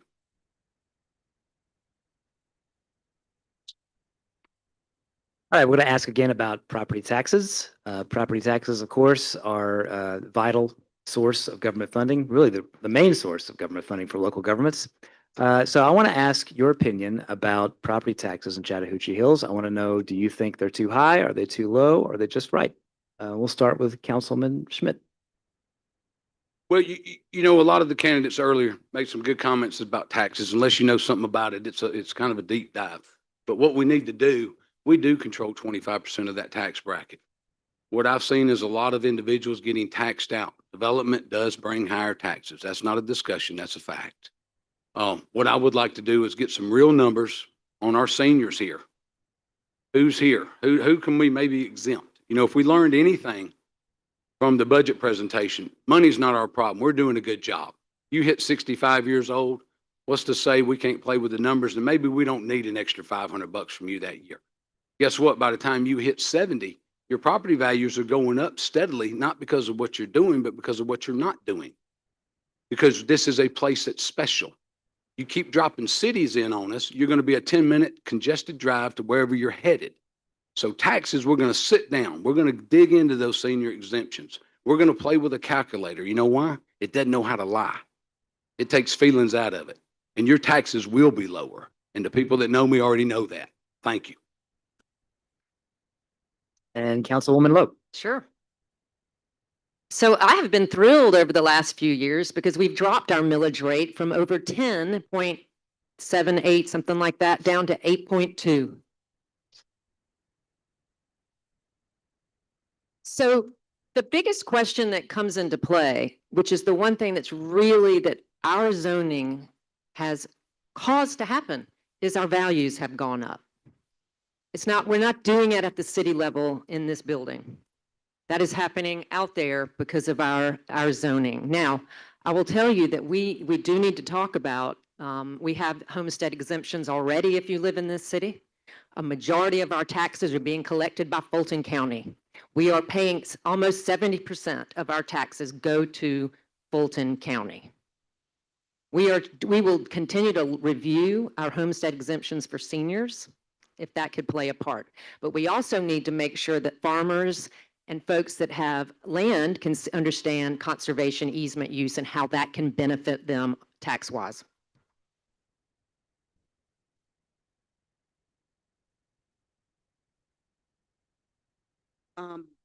What is your plan to upgrade and maintain critical infrastructure? You mentioned that this, water is, I'm assuming you meant water and sewer lines, or no, are not going to be coming from the city of Atlanta. So what are both of your plans to upgrade and maintain critical infrastructure such as water, stormwater, storm drainage in the coming years? And I think we'll start with. My turn. Yes, Councilmember Below, sorry. I'll play fair. It's my turn. So as far as infrastructure goes, the way that Chattahoochee Hills has traditionally been involved in that is very little involvement. As far as the developers have paid for Atlanta watershed, for sewer, electricity, things like that. And our public works does get involved with storm drainage issues and makes recommendations. And if needing to call in engineers, we do that too. So I'm not really, and I think going forward, the one thing that some of the developments are waiting on is a sewer pump station. So probably my understanding is for the latest Bucart development, that should come online in 2027, and then building and land disturbance would begin then. But there are timelines to this at a city level, and we do track that. All right, Councilmember Schmidt. You know, the question implies that we just want to develop this town to death. There's very little infrastructure in this city other than what's in our current development and a few little water lines running down the road. Oversight happens when development comes or when those projects start. You got to first make sure you put those people in place to do it. You're in a town of 3,500 people, okay? Guess what? We all have our jobs, our farms, everything else. We don't have the skill set to look at that right now, okay? We just don't. It's not something we haven't dealt with. So that's what we're going to have to do. We're going to have to, as these projects come forward, that's why I said we need to see what's been permitted, what's going to be allowed. What are we facing? This is what we're facing right now, a bunch of permits and people holding on water. That's where we're at. And we got some DRIs that say we're going to destroy our roads as soon as we allow this. So are we ready for this? Food Carts development is the size of Peachtree City. There's what you call responsible development, and then there's what you call dropping a whole town inside of a town. You figure out the development that you want. I'm hearing that ain't it. Thank you. Okay, another core function of local government is public safety. I mean, when you really get down to it, people want to be safe. They want to be safe and they want to feel safe. So I'd like to know how you think the city is doing right now on the public safety front. Do you think the city has enough resources, enough staffing to handle public safety? And what changes would you make if you're elected mayor? And we'll start with Councilman Schmidt. Public safety, you know, we do a great job for a town our size, okay? As far as public safety goes, someone mentioned it earlier. The backside of Serenby needs a fire station over there. Just not for those people, but for our citizens on the other side. Rules are simple. Once you're over 5 miles away, your rates go through the roof. That's an easy fix. We got 4 fire trucks. I've been doing this 15 years. One of the best things we ever worked on, me and Don Hayes, was getting that medical response vehicle because we are in an older community. My record speaks for itself. They tried to put used police cars here from New York. I said, no, I want something with a warranty. That way, if we tear it up, we can take it back. And now you're on a rotating plan with new cars. You're seeing pavement hit the floor. We are on top of it. Okay, that's not really the big problem. The one thing I would like to see, though, is I would like to see an officer in a car, have them rotate shifts, and I want that car running 24/7, up and down roads, looking at driveways. Most of us can't see our neighbor until the leaves fall in the winter, to make sure that we can deter crime at that level. That does a lot of deterrence. I got a lot of law enforcement in my family. Thank you. And Councilwoman Lowe. Yes. So safety is definitely one of my top 5 priorities. As we have grown over the last 5 years that I've been on city council, we have added to both our fire and police staff, as we should, as the population has increased. We've actually added 4 new full-time police officers. We've gone from 10 to 14, and fire, we've added an additional 2 full-time. Now, as far as fire safety, there has been, Chief Brett is so diligent, Fire Chief Brett, that we already have plans that he has been working on for a Station 52. Okay, and that is being, obviously, as the Serenby area grows, the need sees fit, then that will be something we need to do. But it is not a $50,000 lean-to. It will be probably in the area of $1 to $2 million to put something like that up. But we are planning ahead, and we've had these discussions.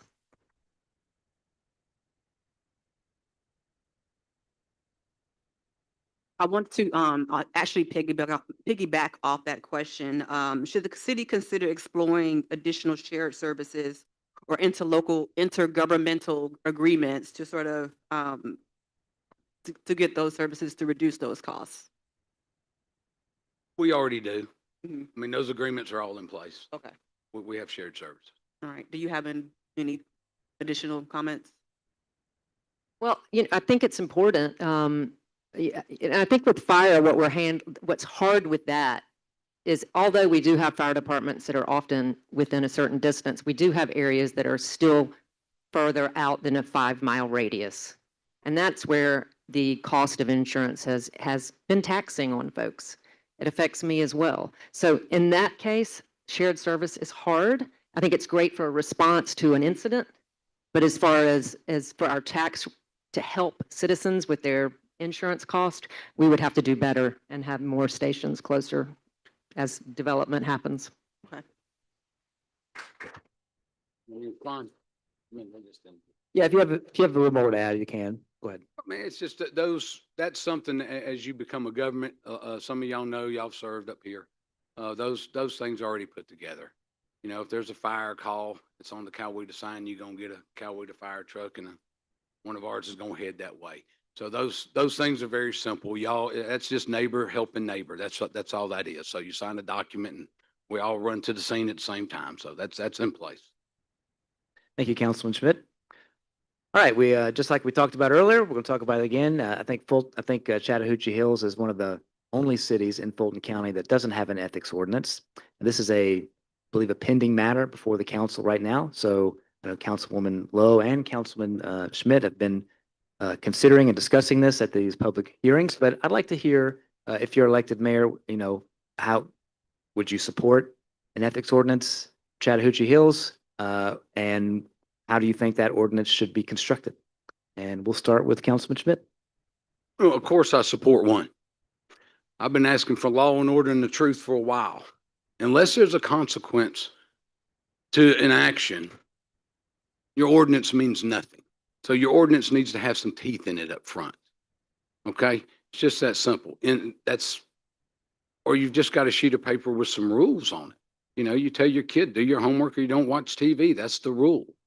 What's the rule for suppressing documents? That's a separate conversation. What's the rule for lying to council? You know, these are things, unfortunately, in our town that need to be put in place. And that's why I say once you put in that ethics ordinance, once you'll see up underneath my administration, we won't have to deal with that. Quite simply because you will turn in the right document. You will hand over all the information, or you will not waste my time or anybody else who serves this city. We will serve citizens before we serve developers who want to take advantage of us. Thank you. So ethics. So we have a couple of things that have been recently we're putting in place, especially with some of the things, recent events. It's super important that we acknowledge from a city perspective the things that need work and that we work together.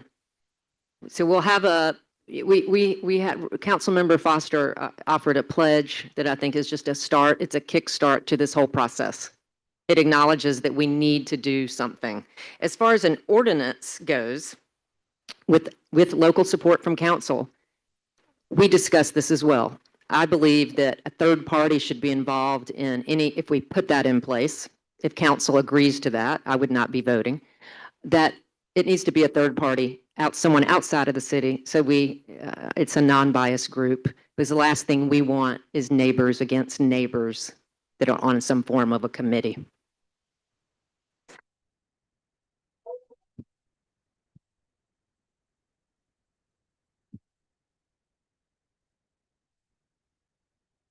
This is actually a question that was submitted by a resident. This for the both of you, obviously. How will you engage citizens and ensure regular two-way communication beyond public hearings between residents and city leadership? Councilmember Lowe, I think you go first. So engaging citizens. Yes. So I have said it as I've been out the last few months. And one of the things as I'll continue in each district with the support of that council member as mayor to be out with town halls, whatever they want to call that. It could be very casual. I find it also very successful when neighbors invite neighbors over and you're invited to. That's actually often more well attended, where you can really get down to the needs of that particular area of town. I think that's very successful, and I've committed to doing that for sure in all 5 districts, working with those council members. I will see that continue to write the mayor's report every month in the Chattahoochee News. I think that for some folks, that's a nice wrap up. And then again, a mayor's minute at the beginning of every monthly meeting. Councilmember Schmidt. 15 years. I've told people for that long, my phone number is available. You want to know how to make yourself available to people, that's how you do it. You can go back and look at the last 6 years of council meetings. Got a question, call me. It's not a problem. Just like during this campaign, been at your house. People call, hey, can you come this way? You know, no one up here is a mind reader, but all you can do is make yourself available. Now, I do realize sometimes you will ask me a question and you may not like the answer, but that is the answer. So that's, I don't know what else an individual council person can do other than that. That's all I got. I mean, what else can you do? All right, thank you, Councilman Schmidt. All right, I'd like to hear your philosophy about development. Local governments, in addition to property taxes, I mean, guiding development is really what the bedrock of what they do. So I'd like to hear, your philosophy of development. What type of development do you want to see here? What type of development do you not want to see here? And we'll start with, I believe it's Councilman Schmidt's turn to go first.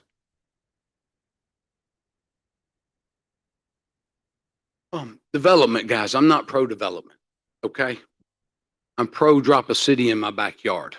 I'm pro drop a city on South Fulton Parkway, okay? Since April, a big question was up here.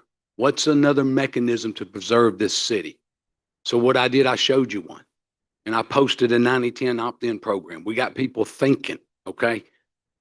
Bottom line is it's your land. You should have a say in it, okay? Now, development, not what we signed up for at the scale that's being presented to us. That's not a conversation. That's a fact. Go back to 2007 when we became a city, okay? So what we need to do is we need to have a conversation with you, the citizen, because this narrative is being pushed that you're okay with developing every piece of dirt in this city. Well, that's not what I'm hearing, okay? So until you have somebody sitting in a seat that's willing to say, regardless if 3 people want to talk about it, you know what? You're not that important. The people are. Your job is to represent them. You need a mayor that's going to say, you've been filling City Hall for 3 years. We need to have a conversation. I don't see that. I promise you. You'll see that with me. Thank you. Citizens come first. Thank you, Councilmember. Councilmember Lowe. Yes, thank you.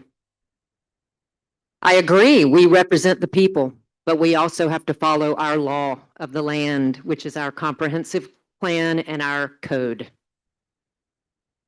That's what I've done. That's what I've done. I am pro this city.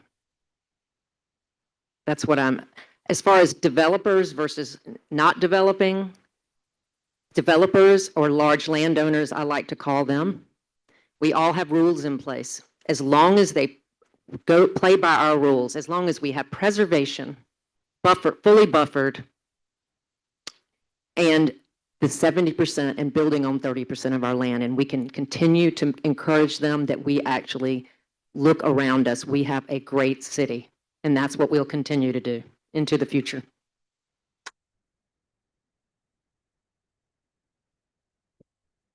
All right. Now it's time for closing remarks, and I guess each candidate will have 1 minute to talk. First. Is Councilmember Lowe? Did you start or were you? Okay, so it's Councilmember Schmidt, your closing statement. 1 minute. Okay, guys, it's a pleasure to serve you. I know what's in your heart and in your mind. I know what you signed up for. Those of you that know me know I'm a very simplistic person. I speak very simply so that everybody can understand it. The rules are not being followed.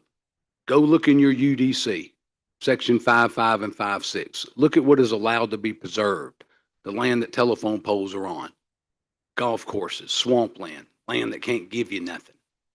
What you need to do is start deep diving into that document. One thing I've learned, we do need to communicate with the citizen better. You really don't know what's going on out here. But if you ever want to have that conversation, remember it takes 3. So do yourself a favor when you vote. Put the skill set in place that will actually represent you. The person that's got 6 years of tape, you want to know who I am? Find out who goes to war for their rights. And don't forget, I'm a citizen also. Thank you. Go Dogs. Thank you, Councilmember Lowe. So to close, I'm running for mayor because I want to work together. I said it earlier. to protect, again, what we all love. And everybody has something that they love about this city or their home or where they live in the city. And I know how to do this. We have to apply our zoning carefully and consistently. I believe our rules are being followed. We have experts and staff that are exceptional at their jobs, and that is what they do. We bring in third parties when we need them to confirm anything that's a question, or we need super specialty, like an engineer potentially, that we do that. I have seen it unfold. We also, there are maps at City Hall if you want to see what is under conservation. There is no secret. You can see those maps if you come to City Hall. Ask for them. Thank you so much. Thank you so much for coming out to our forum.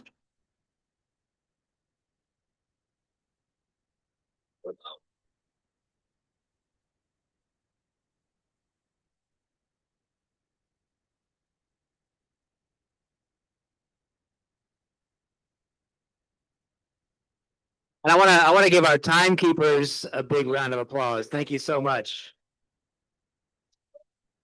ladies. To make sure that before we bring up our timekeeper and the league's treasurer and former president, do want to acknowledge our wonderful timekeepers, making sure everybody stayed on track. So let everybody stand up and see you. Come on, ladies. She's done walking for the day. Our officers that have been here to protect us, officers Frazier and Phillips, please come in.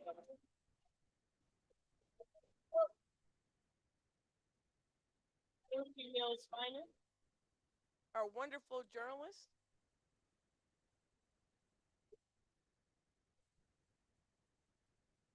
Candace, with that, it's my pleasure to turn it over to my friend, Karen Bearden, who currently serves as the League of Women Voters Atlanta Fulton's treasurer, past president, everything, to close us out. Karen, feel welcome.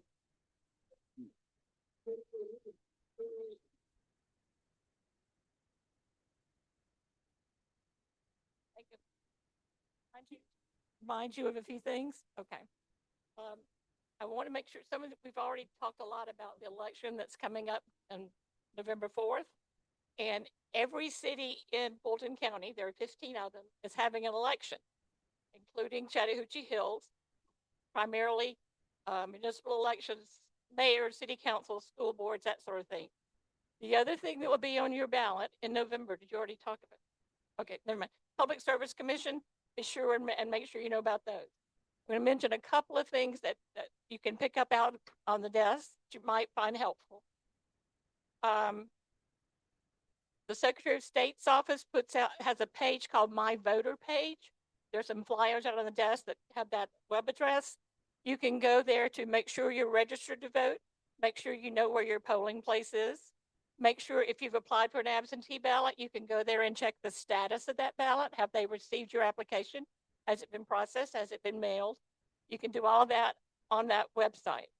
The other little app, Fulton County Board of Elections Registration has an app called Fulton Votes.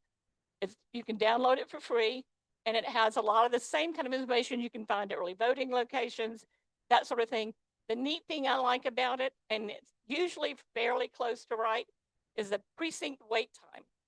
So if you're thinking about going to vote on election day, you can go to that app and see, all right, the line is 2 hours at Chattahoochee, whatever your polling place is, or it's 30 minutes, and you can kind of time your day that way.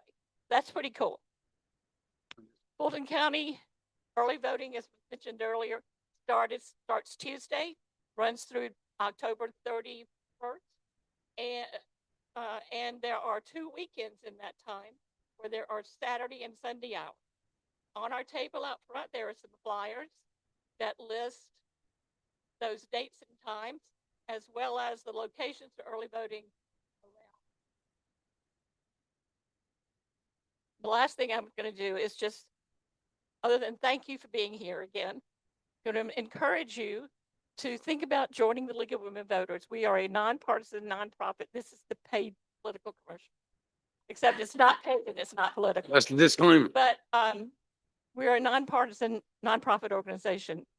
Certainly. And our mission is to ensure the educated and informed and active participation of voters in government.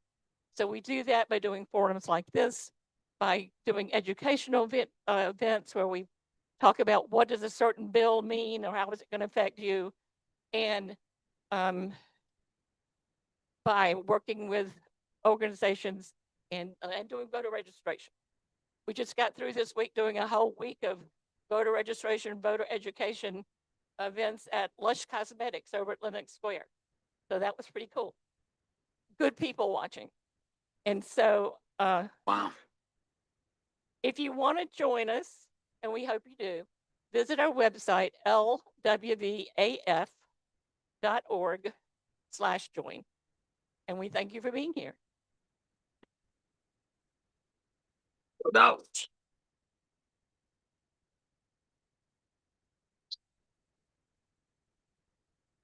Hey, that was great. Good job.